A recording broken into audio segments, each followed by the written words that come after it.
is an excerpt from my essay, Fluid.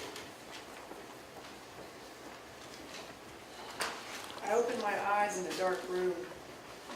The air is the same air I've been breathing for a month. I breathe faster, faster, noticing the air getting smaller and smaller, like being on an airplane that's grounded, or like when I was lost in a cave in Big Bend and the air escaped out the vacuum of a tunnel. Get out! The window, thick and 10 feet away, recedes into the distance. I can't see out. I see only the shapes of the machines hooked to my body.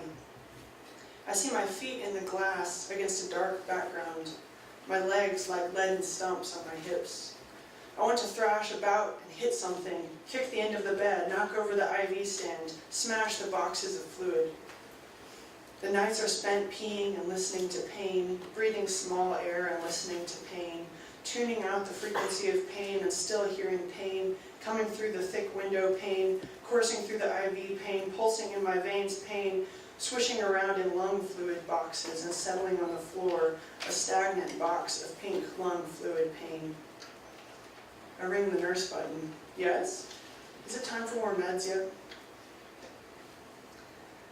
After the tubes are out and I'm getting stronger, the nurse tells me it's time I get a shower. Water flowing over my body, streaming through my hair, lapping over the sweat that's been gathering on my skin for the month I've been here. Going for a dip, we called it. We'd light out from camp and speed down the mountain roads. My friend and co-mountain bike guide, Rebecca, said she knew a good swimming hole. Stop here. This is someone's house. Yeah, it's the Monroes, they don't care. Okay, I guess.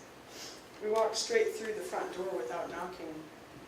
Rebecca calls out, "Hello? Anyone home? I guess no one's here, let's go." We walk through the house and out the back, where I see where we've come. A wooden dock stretches out past the edge of a drop-off, hanging about 10 feet over the water. Without a word, we start stripping. You first. Silently, I step to the edge. I raise my arms to the sun, close my eyes, and lean so slightly that I have to wait for my weight to catch up and pull me slowly to the tipping point.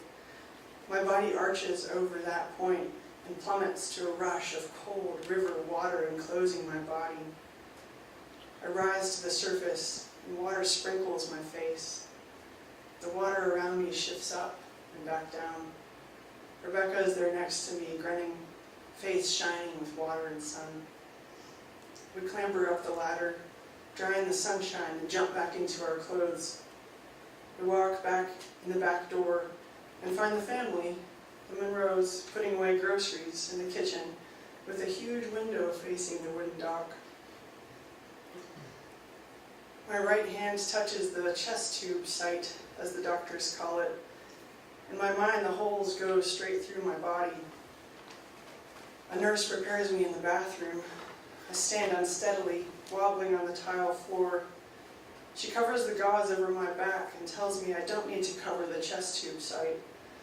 I don't believe her, but I nod okay. I mean, these holes are the width of my thumb and go straight to my lung. How can we not cover them? Eric comes in to help me shower, to make sure I don't fall. In a week, it will have been a year since we were naked together in a tent on our New Mexico honeymoon. We camped for a week in the Gila and went to Santa Fe, stayed in a nice hotel, and snuck our dishes in to wash them in the bathtub before going back to the mountains. At home in St. Louis, we ride bikes on our dates. I'm always trailing a little behind him, and he looks back to see how far. Now I stand unsteadily, feeling the water rush past my face, brush through my hair. I'm naked, and he's clothed close by.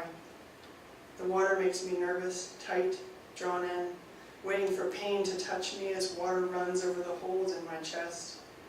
My head is light and my breathing fast. I rinse what soap I've managed to apply off and turn off the water. I just want to be dry and in bed.